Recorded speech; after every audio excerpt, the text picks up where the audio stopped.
Sir कि फिर अभी कुछ समय देंगे, मतलब पार्टिसिपेंट अभी टाइम डिले मत किया करें, सीधे कर दें। अध्यक्ष जी से कहो अनुमति कृप- दें। टाइम डिले नहीं करनी। जी कृपया सर। कार्यक्रम प्रारंभ करें। जी सर। बहुत बहुत धन्यवाद माननीय आज के कार्यक्रम के अध्यक्ष महोदय। ये बहुत महत्वपूर्ण समय है, हम बात बतरान में न निकालते हुए डायरेक्ट बुद्ध और धम्म के वाचन पर आते हैं। हमने इस बिंदु से खत्म किया था, दूसरे अपराधियों की धम्म दीक्षा यहां से प्रारंभ करेंगे। इससे पहले हमने खत्म किया था कन्वर्सेशन ऑफ अदर क्रिमिनल्स। पिछली बार के संबोधन में भी मैंने बोला था कि भारतीय संविधान में जो झलक दिखाई देती है कि जो व्यक्ति मार्ग से भटक चुके हैं, किसी भी कारण अपराध में फंस जाते हैं, उनको भी रास्ते पर लाने का प्रावधान भारतीय संविधान में है। उसका विचार हमारे बुद्ध थॉट से आता है। इसी कारण बड़े लोगों की धम्म दीक्षा के साथ अपराधियों की भी धम्म दीक्षा का प्रावधान तथागत ने रखा। अगर वो सीलों से चलें तो उसका हम आगे अध्ययन करेंगे। राजगृह के दक्षिण में एक बड़ा पर्वत था जो नगर से लगभग 75 मील दूर था।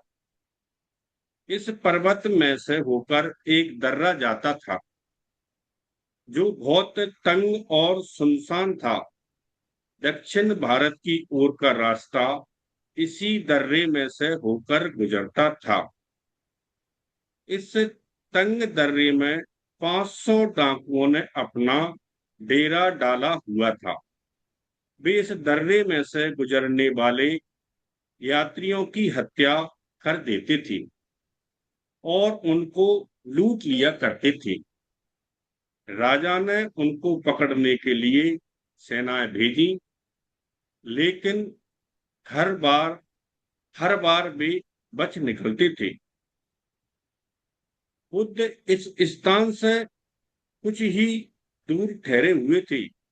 उन्होंने उन लोगों की स्थिति पर विचार किया। उन्होंने सोचा, ये लोग अपने दुराचरण को भी नहीं जानते हैं। यद्यपि उन्हें उन्हीं जैसे लोगों को शिक्षित करने के लिए मैं इस संसार में आया हूं, तब भी ना तो इन लोगों ने मुझे देखा और ना ही मेरे धर्म के बारे में सुना है। तथागत ने उनके पास जाने का निश्चय किया। यहाँ एक बात खास निकल के आती है कि इस प्रकार के अज्ञान में फंसे लोगों के लिए ही मैं संसार में आया हूं। ना तो वह मेरे बारे में जानते और ना ही मेरे धर्म के बारे में जानते हैं। एक और जहां खास बात निकल के क्या आई है कि जब से उन्होंने गृह त्याग किया था, गृह त्याग के बाद उन्होंने किसी भी प्रकार के सवारी नहीं की। मुझे लगता है कि उसके बाद ये अगला मौका आया, बुद्ध एक घोड़े पर सवार होकर उस ओर चल दिए। अभी घोड़ा या रथ या हाथी या किसी प्रकार का वाहन गृह त्याग के बाद हमें बुद्ध एंड धम्मा में पढ़ने या सुनने को नहीं मिला कि गृह त्याग के बाद श्रीमन बनने के बाद बुद्ध ने कभी कोई सवारी ली हो। ये मौका यहाँ दिखाई देता है कि आवश्यकता पड़ने पर हमें नियमों में बंधे नहीं रहना है। आवश्यकता पड़ने पर हमें नियमों का मानव कल्याण हित में उपयोग करना चाहिए। तो ये आता है कि बुद्ध एक घोड़े पर सवार होकर उस ओर चल दिए। उस तंग दर्रे में प्रवेश करने पर घोड़ा जोर से हिननाया। तंग दर्रा था, रास्ता ठीक नहीं था, तो घोड़े को भी ऐसा लगा कि ये आम रास्ता नहीं है, चलता फिरता रास्ता नहीं है, इस पर चलना खतरनाक हो सकता है। ऐसी उसके जो कहते हैं कि हम जानवरों में सिक्स सेंस काम कर दिए, उसका सेंस बुद्ध को इंडिकेट कर रहा था कि इधर जाना ठीक नहीं है। तो घोड़ा जोर से हिननाया।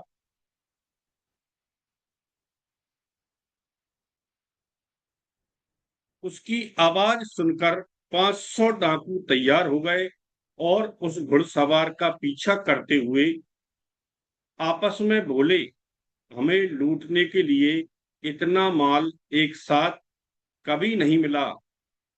आओ आगे बढ़कर इसे पकड़ लें। घुड़सवार को घेरने के लिए वे आगे बढ़े ताकि वह बचकर भाग न जाए, लेकिन तथागत को देखकर वे जमीन पर गिर पड़े।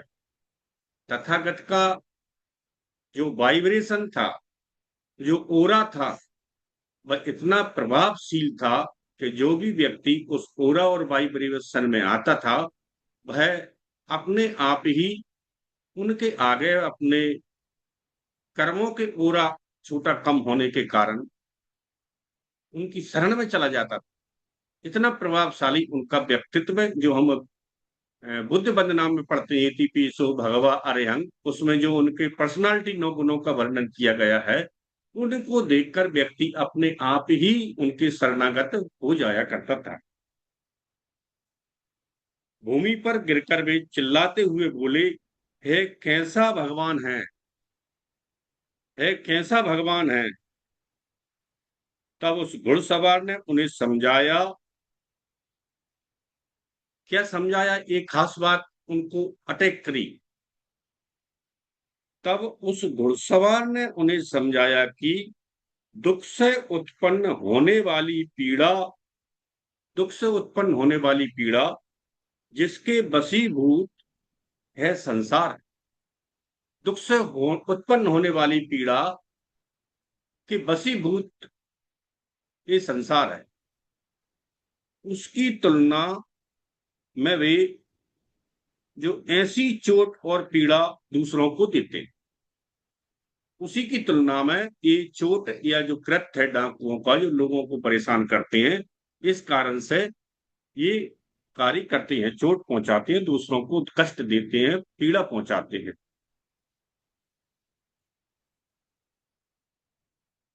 और स्वयं दुख उठाते हैं, उन्हें भी पीड़ा पहुंचाते हैं और खुद भी दुख उठाते हैं।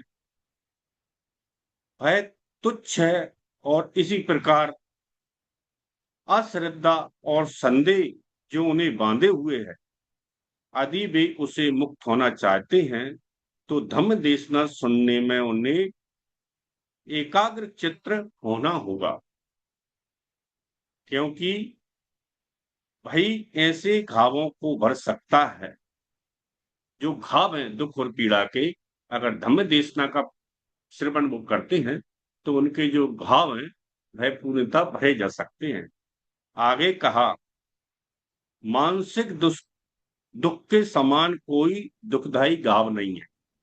जो मानसिक दुख है व्यक्तिगत होता है जी, मन से बनता है और अपने सोच और विचार के आधार पर बनता है कि हमें किससे राग है, किससे द्वेष है, किससे नहीं है। ये मानसिक रोग रहता है। मानसिक दुख के समान कोई दुखदाई घाव नहीं है। मूर्खता के समान कोई चुभने वाला तीर नहीं है। मूर्खता या अज्ञानता है, ये एक ऐसा तीर है जो सबसे ज्यादा चुभता है। कोई इसका इलाज नहीं कर सकता। तथागत ने क्या कहा कि इसका इलाज नहीं कर सकता कोई। मानसिक दुख और मूर्खता में का वाला तीर जो लगा हुआ है, आपके चित्त में कांटा लगा हुआ है, ये मानसिक जो तीर है, जो चित्त का कांटा है जो लगा है हुआ है, इसका कोई इलाज नहीं कर सकता। बस केवल धम्म शिक्षा की ओर ध्यान लगाना ही इसका उपचार है। धम्म शिक्षा का मतलब ये अपने आप में तथागत ने ये नहीं कहा कि मेरा ज्ञान। धम्म शिक्षा का मतलब ये है कि जो सदमार्ग है, आर्य अष्टांगिक मार्ग है, वो ही इसको सही लाइन पर ला सकता है। इसी से अंधों को आंख मिलती है और अज्ञानियों को ज्ञान मिलता है। हमने कई जगह ऐसा सुना है कि अंधों को आंख दे तो कोड़ियों को काया। तो ये बात यहां से मुझे प्रतीत होती है कि अंधों को आंख कैसे मिलती है और कोड़ियों को काया कैसे मिलती है। पिछली बार हमने प्रबुद्ध कुष्ठ रोगी की धम्म देशना के बाद जो स्थिति के बाद उसको नवीन काया जो मिली होगी या उसका उद्धारण हुआ। और अंधों का आंख देने का मतलब यह है कि सम्यक दृष्टि में जो है लोगों को दिखाई नहीं देता है कि कितने लोग अंधे हैं, कितने लोग आंख वाले हैं, कितनों को सही दिखाई देता है। तो ये बात यहां से निकल के आती है कि धम्म देशना, इसी से अंधों को आंख मिलती है और अज्ञानियों को ज्ञान मिलता है। लोगों का मार्गदर्शन इसी से होता है।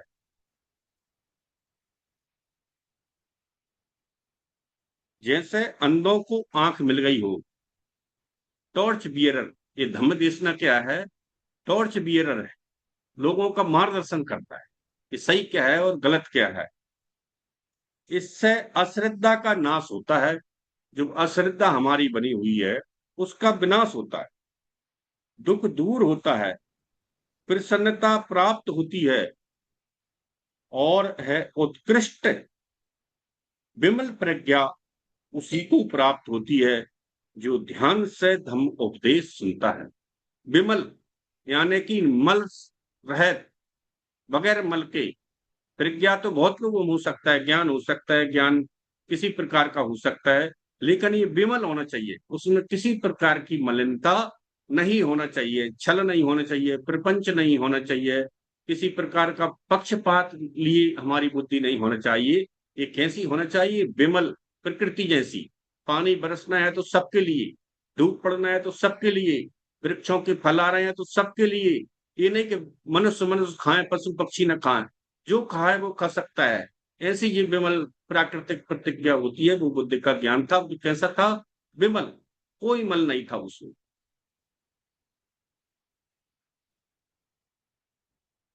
जो ध्यान से धम्म देशना का धम्म उपदेश सुनता है उसको एक ज्ञान प्राप्त होता है। जिसने सबसे अधिक पुण्य प्राप्त किया है भाई इस पद का अधिकारी है। अब यहाँ पुण्य जुड़ा है तो पाप भी होगा। पुण्य का मतलब ये है कि जब हम कोई कार्य करते हैं, दान देते हैं या किसी की हेल्प करते हैं या किसी की किसी प्रकार से हम कहीं ना कहीं मदद पहुंचाते हैं, तो उसके प्रति हमारे मन में ये भावना नहीं होना चाहिए कि आज इसकी मैंने मदद की है तो कल ये मुझे मेरी भी मदद करेगा, मैं इसका अधिकारी होगा, इस प्रकार की मदद मैं भी मांगूंगा। अगर इस प्रकार की भावना हमने रखी कि मैंने तो इसकी बहुत मदद की और ये मेरी मदद नहीं कर रहा, तो आप हमको ये पुण्य नहीं मिलता है। ये फिर आपको एक लेन देन हो गया, एक सौदेबाजी हो गई। और पुण्य कहाँ मिलता है? कि निस्वार्थ निष्पक्ष आप किसी का आवश्यकता अनुसार मदद करते हैं, हेल्प करते हैं, उसको पहुंचाते हैं, सुविधा देते हैं, तो वह पुण्य का भागी होता है। यह सुनकर डाकुओं ने अपने दुराचरण पूर्ण जीवन पर पश्चाताप किया। उनके शरीर में जो तीर लगे हुए थे, कौन से तीर लगे हुए थे? मूर्खता के। वे अपने आप निकल आए और उनके घाव भर गए।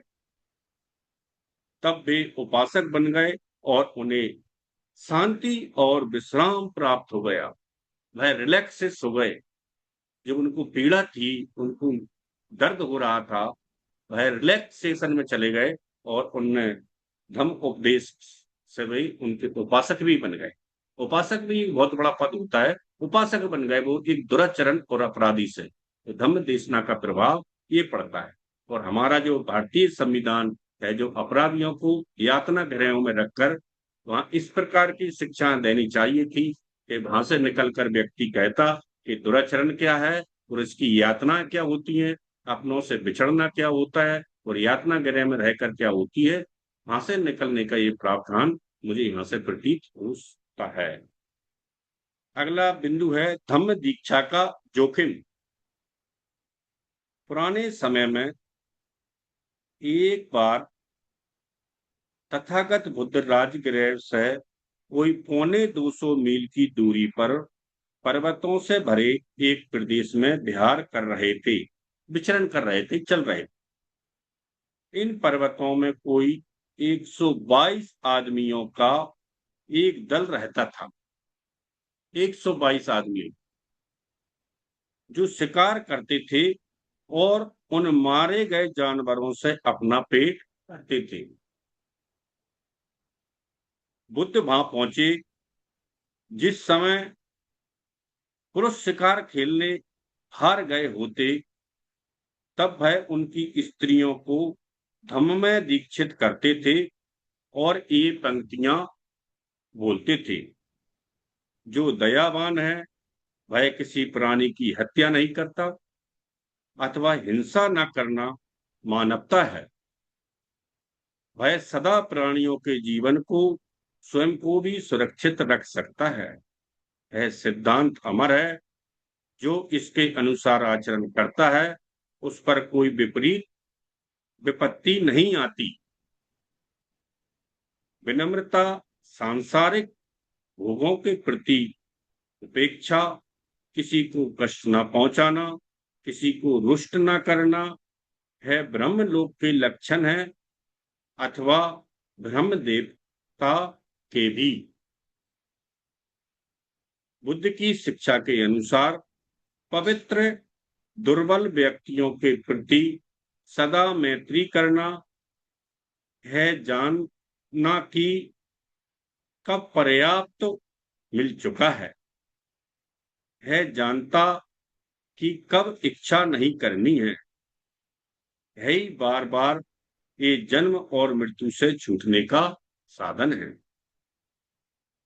इन बुद्ध वचनों को सुनकर स्त्रियां बुद्ध के सिद्धांत में दीक्षित हो गई।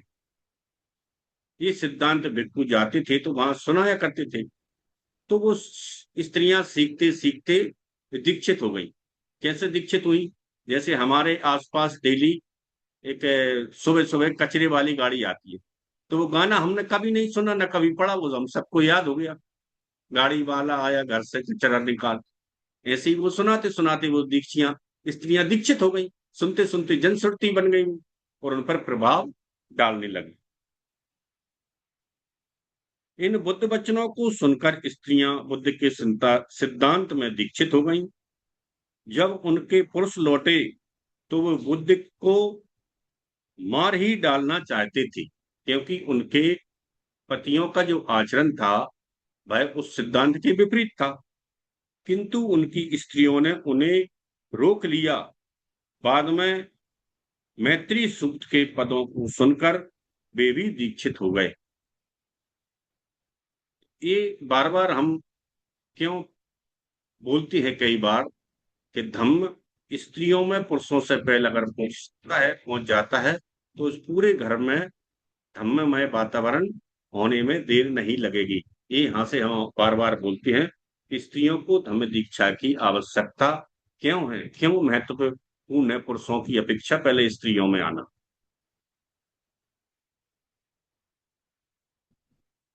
और तब तथागत बुद्ध ने ये पंक्तियां भी कही कि जो दया भावना का अभ्यास करता है और सबके प्रति दयालु रहता है उस आदमी को 11 लाभ प्राप्त होते हैं।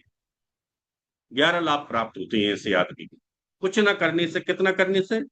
जो दया भावना का अभ्यास करता है एक, और सबके प्रति दयालु रहता है। दो बातें, दो बातें ऐसा स्वभाव हमारा बनाने के कारण 11 प्रकार के लाभों का प्रावधान तथागत ने बताया है। वो 11 क्या है? उसका शरीर सदा स्वस्थ सुखी रहता है, पहला। वह शांति से भरी नींद सोता है, दूसरा। और तब अध्ययन करता है तो उसका चित्त एकाग्र रहता है, क्योंकि वह कहीं फंसा हुआ नहीं होता है, तो वह हमेशा कंसंट्रेशन माइंड के साथ रीड करता है, अध्ययन करता है।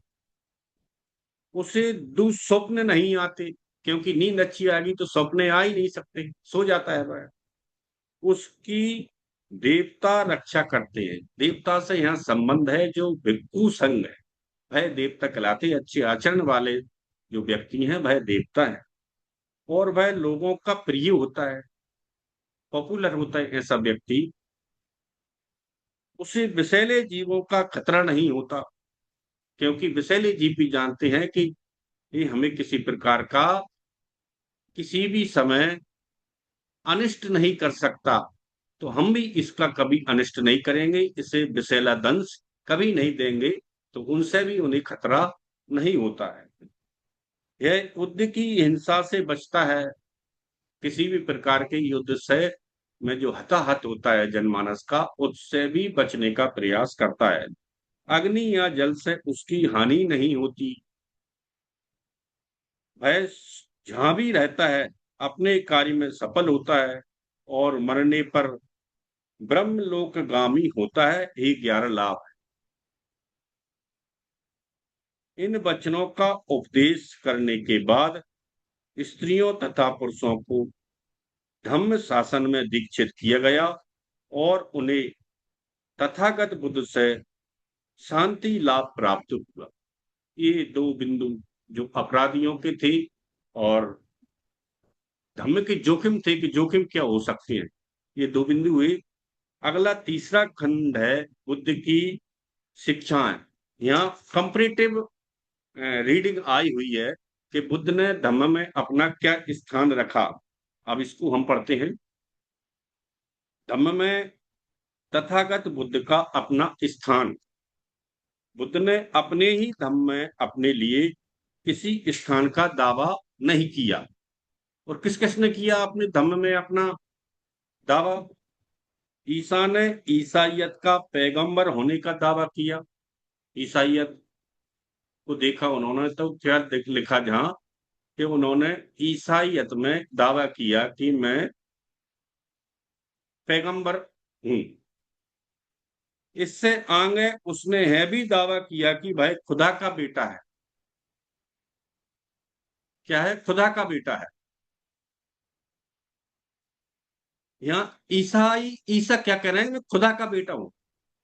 जब कभी जो मुस्लिम में बस्तियां होती हैं तो वहां जलसा वगैरह होता है, तो किसी बच्चे का जन्म होता है, तो वहां जलसे में गाते हैं, उनके मौलवी आते हैं, मेहरबा सल्ले आला।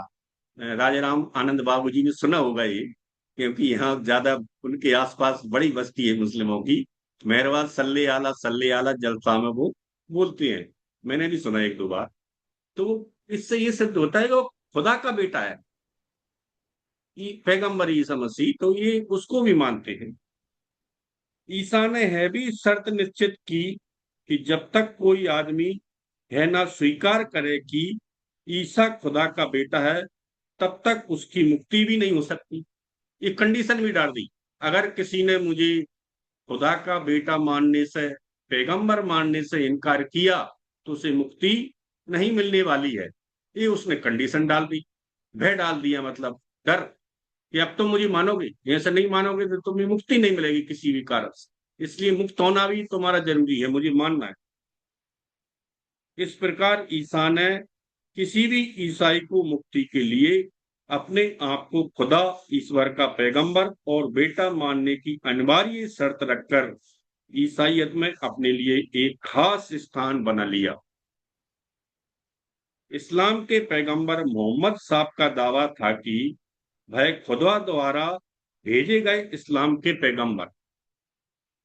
ये इस्लाम में है कि वो खुदा ने मुझे सीधा भेजा है, पैगंबर बन के आया हूं मैं, और पैगाम लेकर आया हूं। और वो पैगाम क्या है? वो पैगाम है कुरान शरीफ। वो पैगाम है। उन्होंने आगे दावा किया कि कोई आदमी तब तक निजात या मुक्ति नहीं पा सकता जब तक ये दो बातें और न स्वीकार करे। इस्लाम में रहकर मुक्ति की इच्छा रखने वाले के लिए यह स्वीकार करना आवश्यक है कि मोहम्मद साहब खुदा के पैगंबर हैं। इस्लाम में रहकर मुक्ति चाहने वाले के लिए यह भी स्वीकार करना आवश्यक है कि मोहम्मद साहब खुदा के आखिरी पैगंबर हैं। ये और बड़ी कंडीशन डाल दी कि अब मेरे बाद कोई पैगंबर आना ही नहीं है, मैं ही लास्ट हूं। ये दूसरी कंडीशन उन्होंने डाली। इस प्रकार इस्लाम में मुक्ति केवल उन्हीं के लिए निश्चित है जो ऊपर की दो शर्तें स्वीकार करते हैं। इस तरह मोहम्मद साहब ने किसी भी मुसलमान की मुक्ति उसके द्वारा उन्हें खुदा का पैगंबर स्वीकार करने की अनिवार्य शर्त पर निर्भर करवाकर अपने लिए इस्लाम में एक विशेष स्थान बना दिया। तथागत बुद्ध ने कभी भी ऐसी कोई शर्त नहीं रखी। तो उन्होंने शर्त क्या रखी, क्या बताया उन्होंने? उन्होंने स्वयं को शुद्धोधन और महामाया का स्वाभाविक प्राकृतिक पुत्र होने के अतिरिक्त कभी कोई दूसरा दावा नहीं किया। जैसे इंग्लिश में मैं बताता हूं बोलकर, बहुत से लोग क्या कहते हैं, ये दुनिया कैसी है। I am not born of Brahma's mouth, I am not born of Brahma's shoulder, I am not born of Brahma's stomach, I am not born of Brahma's feet. He claimed that the was not better than the natural son of Shuddhodana and Mahamaya. उन्होंने दावा किया कि मैं प्राकृतिक पुत्र हूं अपने माता पिता का, और किसी प्रकार का मेरा कोई दावा नहीं है। उन्होंने ईसा मसीह और मोहम्मद साहब की तरह मुक्ति की शर्त लगाकर अपने धम्म शासन में अपने लिए कोई खास स्थान नहीं बनाया।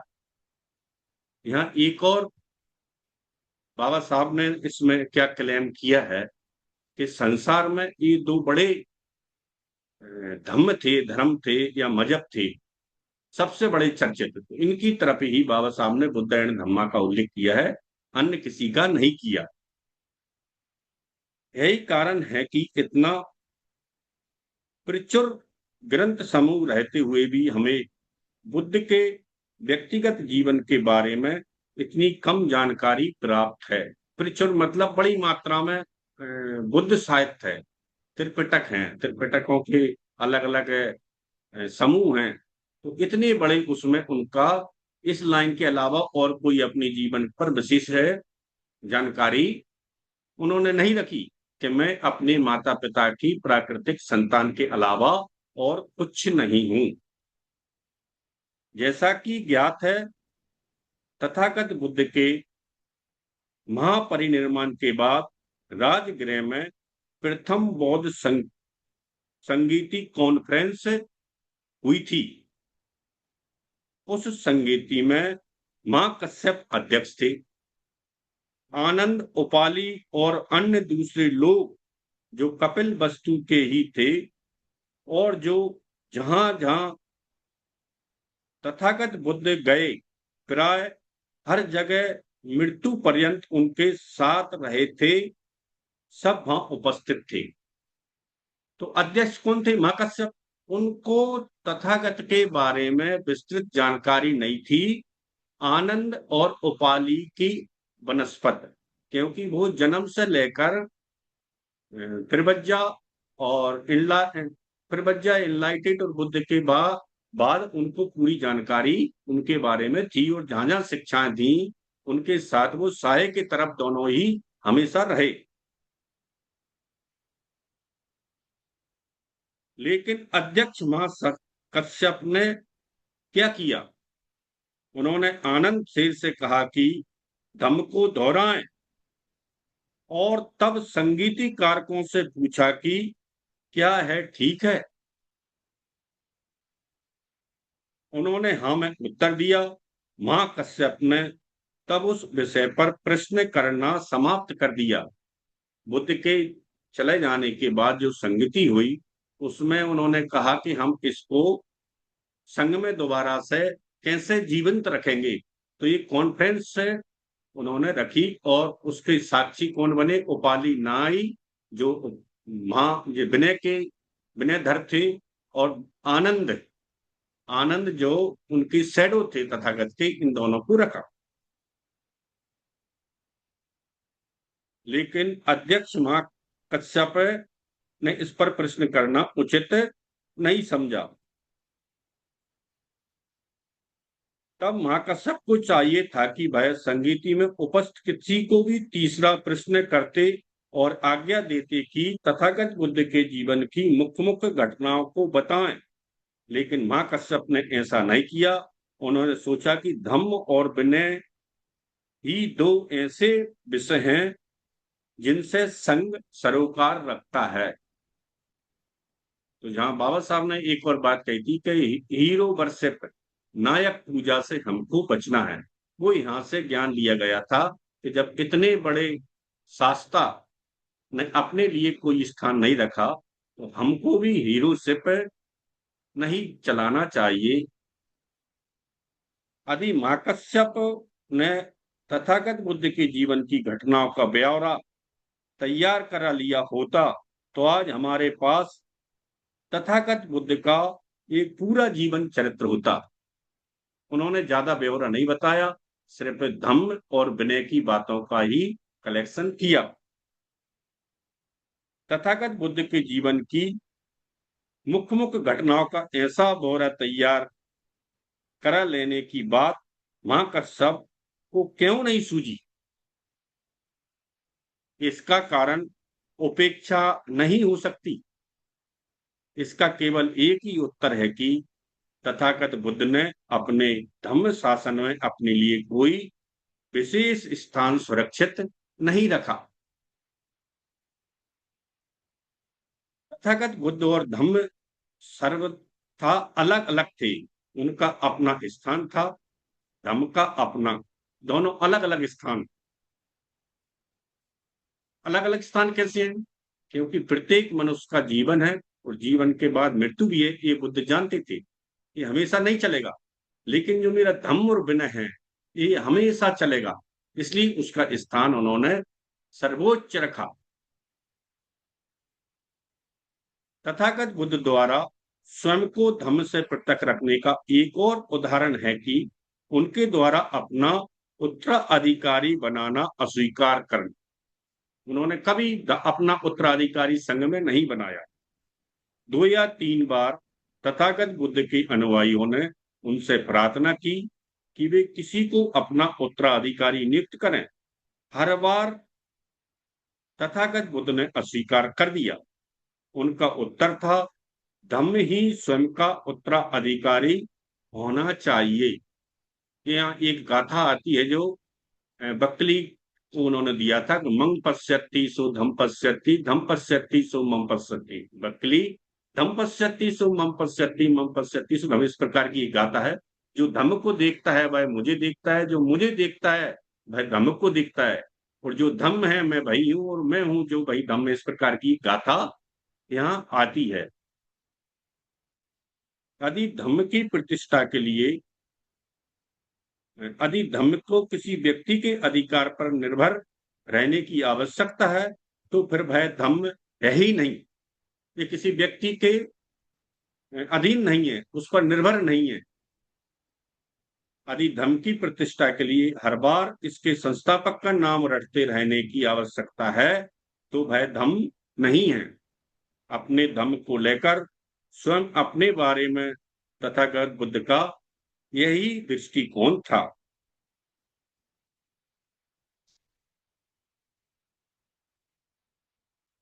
अगला बिंदु थोड़ा बड़ा है।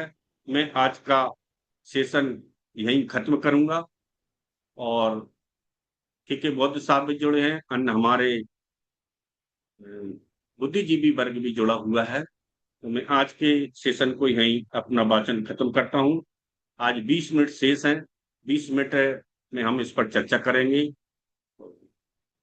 अध्यक्ष महोदय और अन्य साथी इस पर अपने विचार विमर्श रख सकते हैं। सादर नमो बुद्धाय। जय हिंद।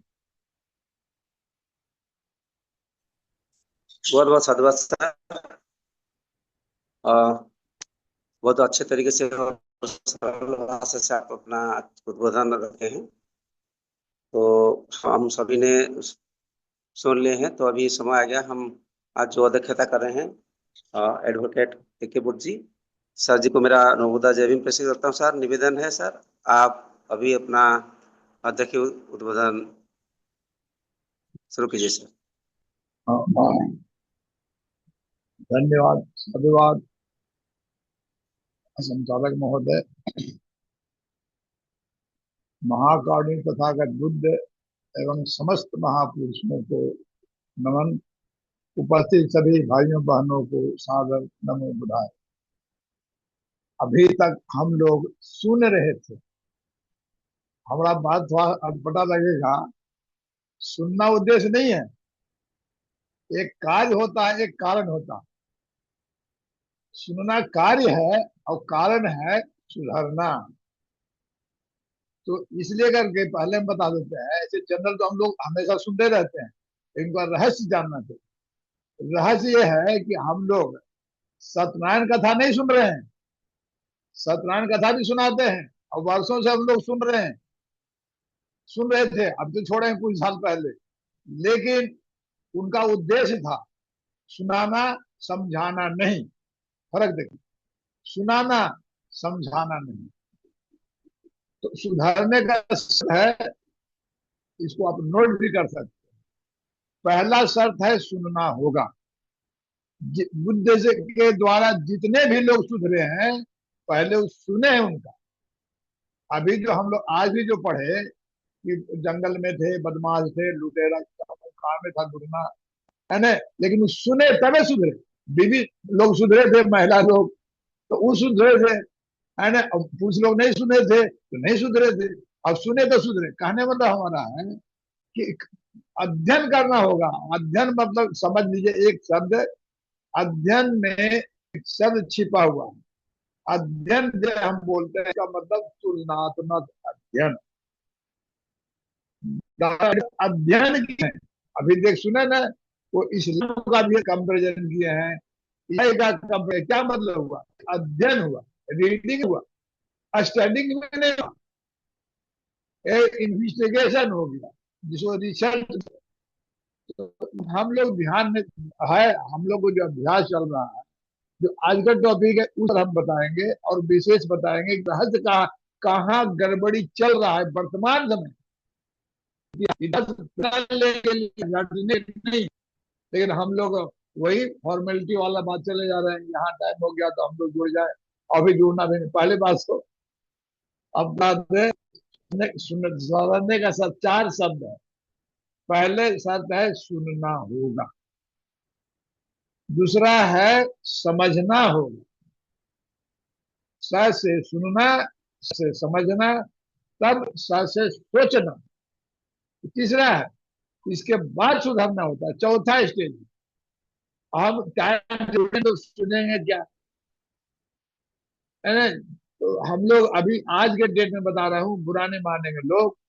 11 लोग जब बनना शुरू हुआ, और हम धन्यवाद देते हैं दल सिंह बोल को, समय का बंद किए। समय समय जीवन में बताते हो, लोग बताते हैं कि जीवन में अगर एक कंडीशन मानना है तो है समता।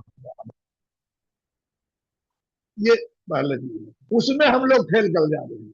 और जो वहां अगर गाड़ी पकड़े हैं, है तो हम क्या 7 में पहुंचे स्टेशन, इस हम लोग गाड़ी छूटना थे तो कहेंगे नहीं भाग खराब था हमारा, हम तो चले थे, थोड़ा सा जाम हो गया, थोड़ा ये हो गया, वो हो गया, गाड़ी पंचर हो गई। ये सब बहाने, ये सब मार्जिन पहले सोच रहे, सब हम सोच के तैयार होते हैं, तो अटपटा लगेगा सुनने में। ये जब व्यवहार में ला पड़ेगा ना, नहीं तो फिर ब्रांड हो जाएगा। नई बात सुनते रहो, ना समझने की जरूरत है, ना सोचने की जरूरत है, सुधारना तो है ही नहीं। जब सोचेंगे नहीं तो सुधरेंगे नहीं। क्लियर करके बात अटपटा लगेगा, हार्ड भी लगता है कि हमारा टोन ऐसा हो गया। लेकिन कहने मतलब यह है कि पहला अगर हम लोग को सुधार चाहिए, प्रैक्टिकल कब जो करना है, तो 7 बजे का मतलब होता है। अब मैं बता रहा हूँ, हम जो मिलिट्री ट्रेनिंग भी लिए हैं, वहां का परिभाषा आते हैं और समय का महत्व बताते हैं। स्थान जो अपना था समय का, पहला था 7 o'clock, मतलब 7 o'clock नहीं, 5 to 7 पहला सिद्धांत, मतलब 5 मिनट पहले ही साथ मानना होगा। इसलिए मिलिट्री मैंडेट में अब नहाए कि नहीं नहाए, खाए कि खाए, मतलब नहीं है। समय पर पहुंचे, यू आर जेंटलमैन। अगर समय पर नहीं पहुंचे, यू आर नॉट। ये सिद्धांत था, उसको अलग आ गया था, अलग आ जाता था। जैसे स्कूल में जो किया जाता है, तो स्कूल में मीटिंग हो रही है, लेकिन प्रैक्टिस में जब आए, उम्र हो गया, तो सब ढील गया। इसीलिए हम लोग ढील। अब एक उदाहरण, क्योंकि हम तुलनात्मक अध्ययन नहीं कर पाते। अगर हमको ड्यूटी है, जितने बजे हम उठे हैं, ठीक है, उठते हैं। और अगर ड्यूटी है तो हम कितने बजे उठते हैं, क्या उठते हैं? जिसे मैं हम ड्यूटी के दिन जिस समय उठते हैं, छुट्टी अगर है तो हम उस समय उठते हैं? नहीं उठते। क्यों? इसका मतलब हम अपने नहीं है, ड्यूटी के लिए जी रहे हैं। ड्यूटी हम करेंगे, बाकी अपना सबका ख्याल, अपना खुद का ख्याल, अपना संस्कार का ख्याल नहीं रखे, कितना भयंकर परिणाम होगा आप सोच सकते हैं। लेकिन सोचेंगे तब तो करेंगे। फिर हम तो कोई मतलब नहीं, रूटीन चल रहा है यही चल रहा है। इसलिए हम बुरा नहीं मानेंगे लोग। हम रिक्वेस्ट करते हैं। और एक और शर्त बता देते हैं कि लकड़ी कितने ही कीमती हो, बिना काटे पीटे कुछ पे मिल नहीं पा। लोहा टाटा के ही क्यों ना हो, बिना ठोके ठाके कब्जा हथियार नहीं बन। उसी तरह से नहीं, गोरा चीठा जब ले ले, लेकिन बिना टोके डॉक्टर वकील और समझदार नहीं बन सकता। हम लोग को टोका नहीं जा, बीमारी वहां, बिगड़ला बच्चा गलती नहीं है, गार्जियन की गलती है। फिर थोड़ा सा कड़वा उदाहरण दे, अगर बेटा डॉक्टर बना तो 16 आना में 12 आना करीब माए बाप का। इसका उल्टा भी सुन लीजिए, अगर बेटा बना तो 16 आना में 12 आना जिम्मेदारी माँ, इतना जिम्मेदारी माँ की है। बच्चा तो क्या है, बच्चा मिट्टी का, वो एक तरह से लोंदा है, वो जिस डालेंगे वैसा करेगा। उसका कारण देते हैं ताकि दिमाग में बैठे। एक अनपढ़ बाप का बच्चा, माँ बाप अनपढ़ है, उससे बच्चा हुआ, 2-3 साल बाद मतलब दूध दूध छूट जाएगा, है ना, 5 साल, उसको अब बुलाइए 15 साल के बाद, वो फ्रेंच बोलेगा कि हिंदी बोलेगा? फ्रेंच बोलेगा। इसी मतलब इस खोपड़ी में कोई भाषा बोलने की ताकत है। जो इधर से आएगा, जो आवाज रही है ना, हेलो, अरे आवाज आ रही है कि नहीं? आ रही जी आ सर, रही। जी सर, आ रही है सर। हाँ, हाँ। तो हम ये कह रहे थे कि जो अनपढ़ का बच्चा था, वो फंस में गया, वहां जो बोलेगा आएगा, तो माँ पहचाने, मेरी हम बेटा आया, क्या हाल चाल है बाबू, हाल चाल बाबू पूछेगा, बोलेगा what what is you are telling. हमसे उदाहरण बता रहे हैं, थोड़ी बात है। और बाई नेचर, और ये खोपड़ी किसी जाति का नहीं करता है, लेकिन हम लोग बिना जात का हम हिलते ही नहीं है।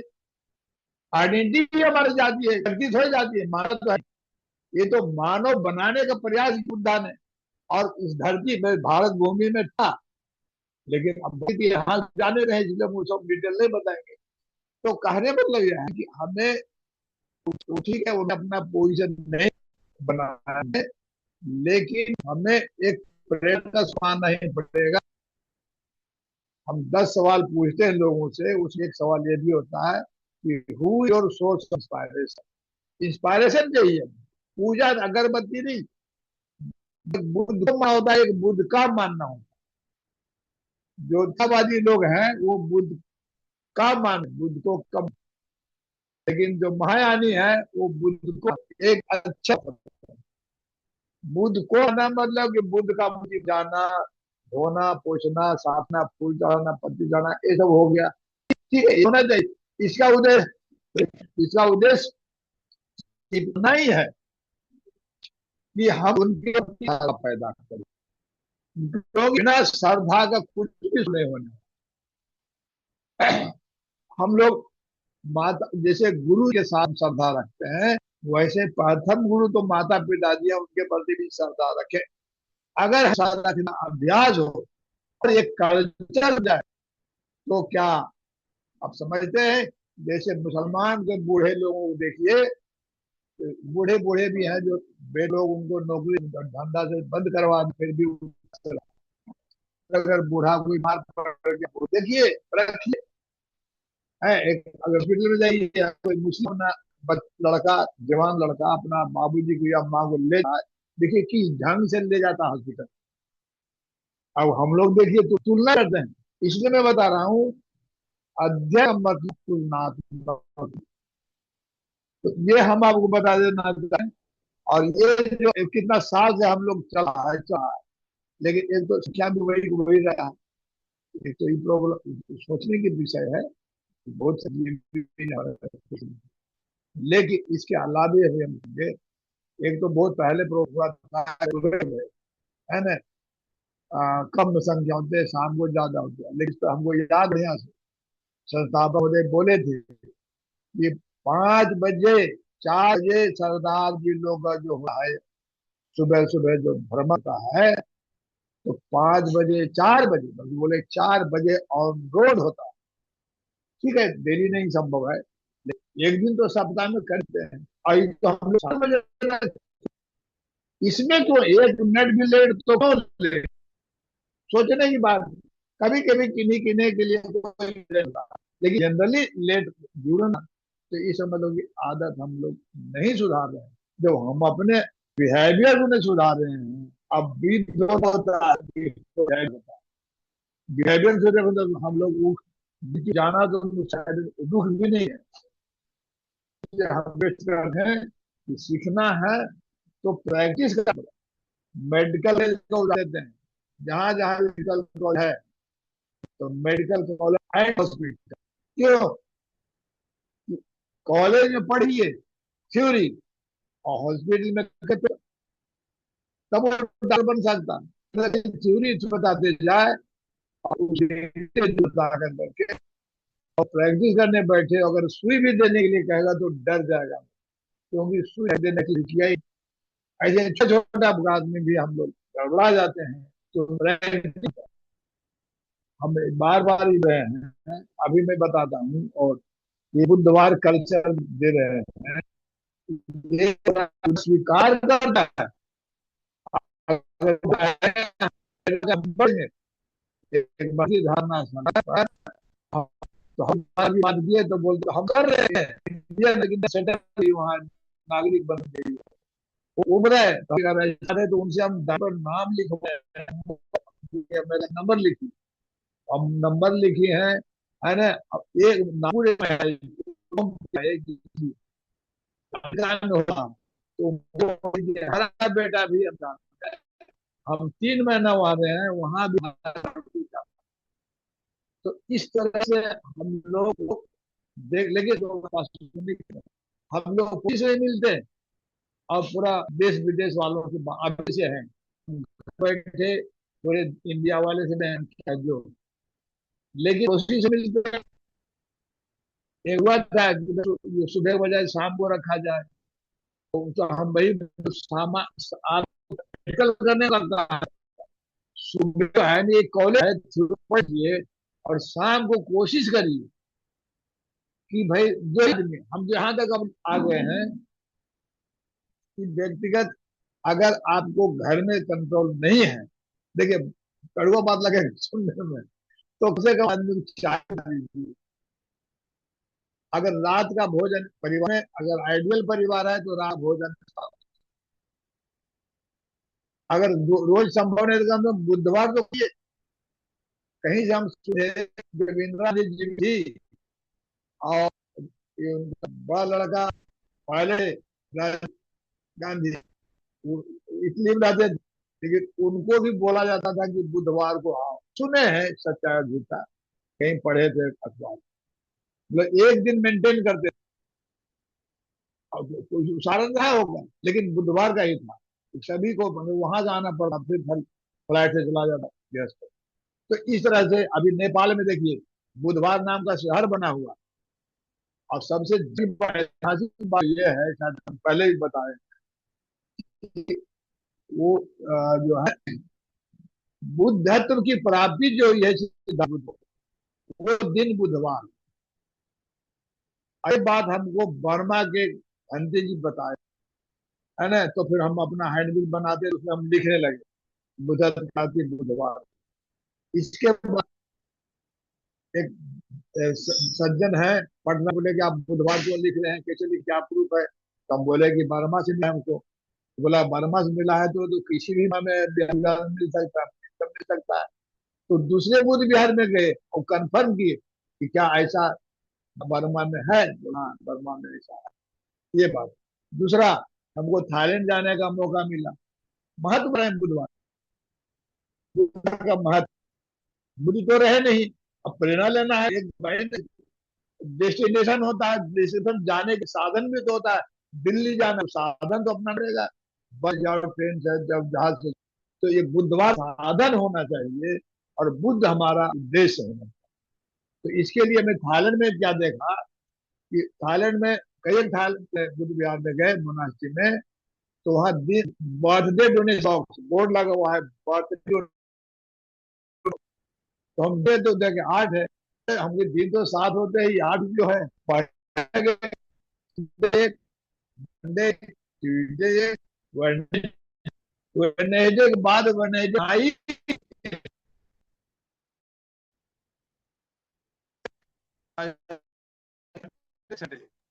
तो हम गाय पूछे, वॉइस क्लियर नहीं आ रही, वॉइस क्लियर नहीं आ रही आप।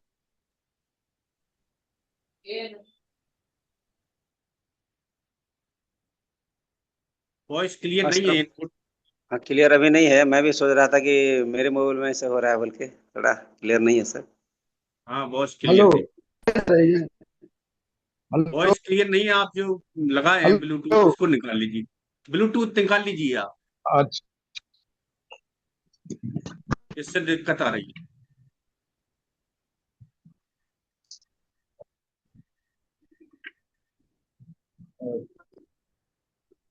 जी बोलें।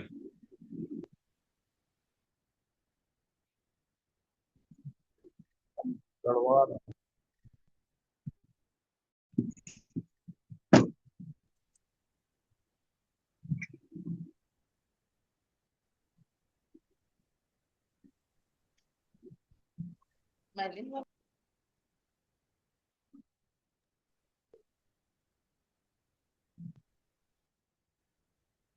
तनवर साहब हैंड रेज किया है आपने, कुछ बोलना चाह रहे हैं?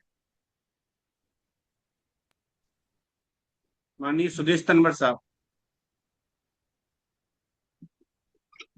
आपका हैंड रेस है, कुछ कहना हो तो अपनी बात रख सकते हैं। जी जी जी जी मान्यवर, मैं तो आपको बधाई देना चाहता हूं कि मैं तीसरा वाचन सुन रहा था। हालांकि मैं रात में बहुत देर से आया, मेरे ध्यान ही नहीं रहा कि मॉर्निंग में यहाँ मैं पार्क चला है। तो मेरे को बाद में थोड़ा सा प्रदीप से मेरी बात हो रही थी, तो मुझे पता चला कि यार आ रही है आज तो। बहरहाल, पहले तो आप मेरी बधाई स्वीकार करें कि इतना सुंदर जो धम्म वाचन है आप करते हैं, तीसरी बार मैं महसूस कर रहा हूँ। बस मैं एक बात कहना चाहता हूँ। जैसे हमारे के बौद्ध साहब हैं, बहुत अच्छी बात करते हैं, और चूंकि वो फौजी रहे हैं तो अनुशासन उनकी पहली सीढ़ी है, ऐसा हम महसूस करते हैं। बहुत सारे फौजियों को मैं महसूस करता हूँ ये बात, क्योंकि उनकी जिंदगी जो बहुत ही अनुशासित होती है, तो वो अनुशासन की पहली बात करते हैं। हम लोग कई बार ये महसूस भी करते हैं कि 7:06:55 पर जब हम लोग ओपन करते हैं, तो कई बार ऐसा हुआ है कि आपका ऐप ही नहीं खुला है। हमने कई बार निवेदन किया कि भाई टाइम से आप खोलें। बहरहाल अब काफी दिन से लग रहा है मुझे कि अब कभी कहने की जरूरत नहीं पड़ी। दूसरी बात मैं ये निवेदन करना चाह रहा हूँ कि जो भगवान बुद्ध, यानी कि मैं भगवान शब्द जानबूझ के बोल रहा हूँ कि बहुत सारे साथी भगवान शब्द से बहुत ही ज्यादा विरोध जताते हैं। वो मैं उस पर कभी डिस्कस होगी तो उस पर बात करेंगे। हालांकि भगवान शब्द बाबा साहब ने भी नहीं कहा, उन्होंने भगवान को लॉर्ड से काउंट किया है। वो एक अलग तरह की बहस है। मेरा निवेदन ये है कि जो धम्म है वो एक आकाश की तरह है, जितना हमने समझा है, पढ़ा है, सुना है। वो आकाश की तरह है, वो आकाश एक अनंत है। इसी तरह से समुद्र एक अनंत है, उसकी कोई गहराई नहीं है, समुद्र की और आकाश की कोई ऊंचाई नहीं है। तो इसी तरह से दुनिया के जितने भी धर्म आए हैं, उन्होंने कुछ सीमाएं अपनी तय कर ली हैं, और जब सीमाएं तय की उन्होंने, तो आप देखेंगे कि वो कहाँ से कहाँ पहुंचे। जैसे अभी इस्लाम की बात आप सुन रहे थे, मैं आपकी बात सुन रहा था, ईसाइयत की बात सुन रहा था, अब नया धर्म है सिखिज्म की आप बात देख रहे हैं। तो जो चीज एक बार एक किसी चीज के प्रति अगर हम समर्पित हो जाते हैं पूरी तरह से, तो वो चीजें आगे की तरफ बढ़ने लगी है। मुझे लगता है कि अभी हम बुद्धिज्म की तरफ उस तरह से समर्पित नहीं हुए जैसे हमें होना चाहिए। और जिस दिन हम समर्पित होंगे, अगर हमारे 100 लोग भी समर्पित हो गए, तो ये समझिए आपका जो कारवां है वो कहाँ पहुंचेगा, आप कल्पना कीजिए। बस मैं इतनी ही बात कह अपनी बात को समाप्त करता हूँ। अगर मेरी बात को किसी को थोड़ी सी भी हर्ट हुआ है तो मैं उसके लिए क्षमा प्रार्थी हूँ। आपने मुझे मौका दिया, बहुत बहुत साधुवाद। जय भीम, नमो बुद्धाय। साधुवाद साहब। बाबूजी, आप कुछ कहना चाहेंगे?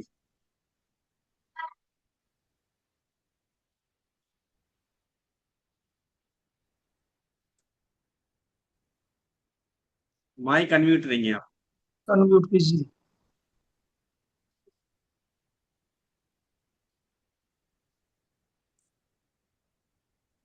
अनम्यूट कर लीजिए। हाँ ठीक। जी। मैं भी बधाई देना चाहता हूँ कि प्रबोधनकार बहुत ऑलराउंडर होना चाहिए। कोई चीज अगर वो रख रहा है तो ये सोच करके रखनी चाहिए कि जिनको मैं बताना चाहता हूँ शायद वो कहीं इसको मिस कर रहे हो, इग्नोर कर रहे हो। तो ये अच्छी बात है कि जो भी हमारे साथी प्रबोधन देते हैं, और इसमें सुबह आदमी जब जुड़ता है तो ये सोच करके जुड़ता है कि कुछ ज्ञानार्जन होगा, बहुत सी जानकारी मिलेगी।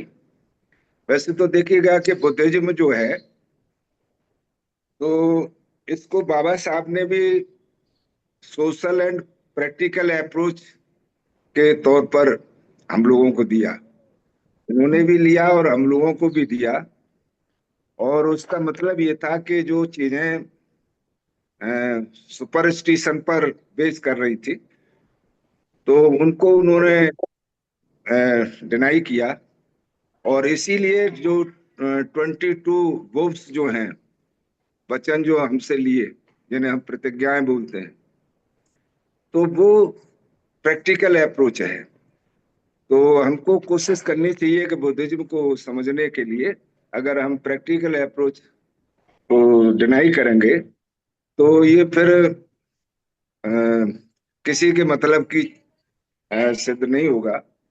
और मैं ये कह करके अपनी बात को खत्म करता हूँ कि जब बुद्धिज्म या बुद्धिस्ट फिलोसफी जब चाइना के अंदर गई, तो चाइना में दो बहुत बड़ी फिलोसफी पहले से ही सरवाइव कर रही थी वहाँ। एक कन्फ्यूशियनिज्म था, शायद तनवर साहब जानते होंगे, और दूसरा था टाओइज्म। तो ये बहुत ही भयंकर फिलोसफी थी। तो उनको मतलब बुद्ध के सामने अपने को सरवाइव करना ना मुश्किल हुआ बल्कि असंभव हो गया। आज वहाँ पढ़ने को तो मिलता है टाओइज्म और ये कन्फ्यूइज्म, लेकिन जो दर्शन है वह बुद्ध का ही लोग फॉलो करते हैं। तो हमारे पास बहुत बड़ी विरासत है। बस इसको मतलब ट्रेडिशनली हमको नहीं लेना चाहिए, थोड़ा सा जैसा आप आज बता रहे थे। तो बुद्ध जो है कि भाई उन्होंने अपने आप को कहीं ये नहीं कहा कि भाई मुझे ये मानो कि वो मानो। और दूसरा, बुद्ध हैं जो उन्होंने ऐसे लोगों को परिवर्तित कर दिया जो जो जो राजा या सरकारें नहीं कर पाई थी। तो बहुत बहुत साधुवाद। आप बहुत अच्छा तैयारी के साथ प्रबोधन देते हैं। आपको बहुत बहुत साधुवाद। सभी को नमो बुद्धाय, जय भीम, जय समुदाय। धन्यवाद बाबूजी। अब मैं राष्ट्रीय अध्यक्ष जी के उद्बोधन के बाद आज के कार्यक्रम को हम खत्म करेंगे। माननीय राष्ट्रीय अध्यक्ष महोदय से मेरा अनुरोध है कि अपना माइक अनम्यूट करें। आज सभी महानुभावों को नमन बंदन करता हूँ। और बहुत अच्छा, चूंकि आप अनुभव भी है, ज्ञान भी है, और उसका निश्चित तौर पे प्रस्तुतिकरण में उपयोग होता है, तो आपको बहुत बहुत बधाई। और हमारे माननीय अध्यक्ष महोदय ने भी ये पता नहीं डबल कहाँ से हो रहा है। ये बात भी बताई कि अनुशासन भी जरूरी है हमारे जीवन में। तो और दूसरा क्योंकि मेरे को तो बहुत उपयोगी लगता है जी, मैं लगभग सभी प्रोग्राम में टाइम पे जुड़ता हूँ और मॉर्निंग वॉक भी कर जाता हूँ, उसके बाद जुड़ भी जाता हूँ। तो ये हमारा ये फर्ज है कि हम मैक्सिमम लोगों को जोड़े इसमें। हमें ये कमी दिखाई देती है कि लोगों के जुड़ाव कम है। और हालांकि जो हमारे अच्छे लोग हैं, बुद्धिजीवी लोग हैं, जो विचारशील लोग हैं, वो जुड़ते हैं, बिल्कुल टाइम पे जुड़ते हैं। लेकिन और लोग भी जुड़े तो उनके लिए लाभकारी रहेगा, परिवार के लिए, व्यक्ति के लिए, क्योंकि ये तो व्यक्ति, परिवार और समाज सभी के लिए उपयोगी है। और आज बहुत अच्छे तथ्य सामने आए जो हमारे समाज को डेवलप करने के लिए हमारे व्यक्ति जीवन पे ही, बताओ किस तरह से उन्होंने एक दुर्जन और खूंखार माने जाने लोगों को बुद्धिज्म के मार्ग पे लाया तथागत बुद्ध ने। दूसरा, दुर्जन स्थानों पर उन्होंने भ्रमण किया, दुर्जन जहां पर लोग जा नहीं पाते थे।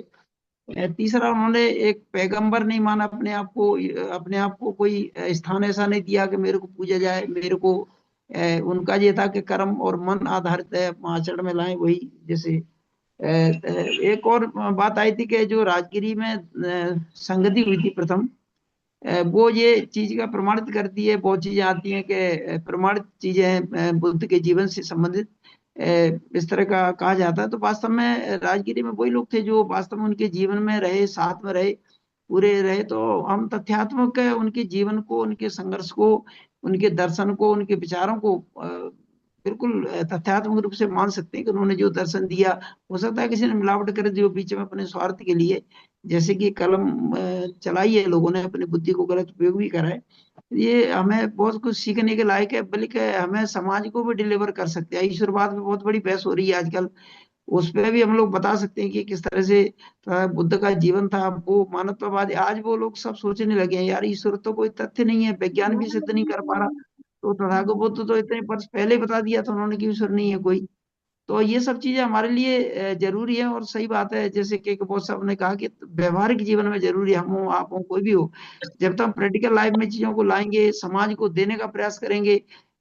चलो 40 लोग जुड़ते हैं, लेकिन कम से कम हम लोग अगर उस चीज को निश्चित तौर पर परिवार में, समाज में ले जाएंगे तो काफी लाभ होगा। तो मैं सभी को धन्यवाद देता हूँ, माननीय अध्यक्ष महोदय को, संचालक जी को, और माननीय और जो हमारी परंपरा है वो। सर कुछ कहना चाह रहे हैं डॉक्टर आनंद साहब?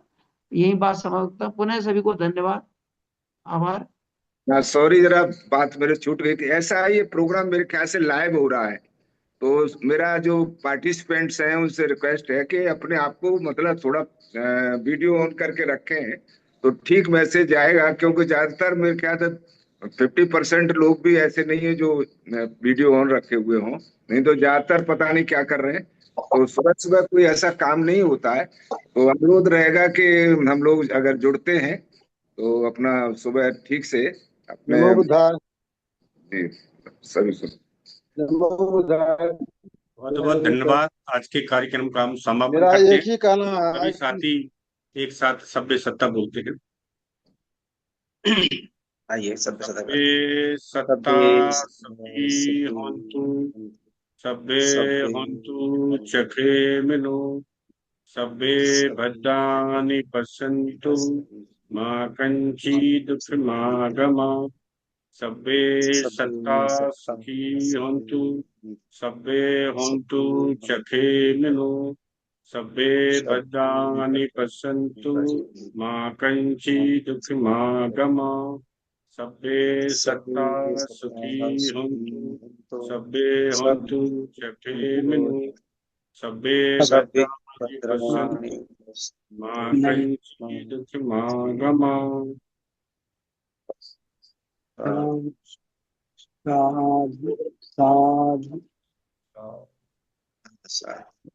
सबका मंगल हो, सबका मंगल हो, सबका मंगल। आज के हाँ भाई, वेबिनार का यही समापन किया जाता है।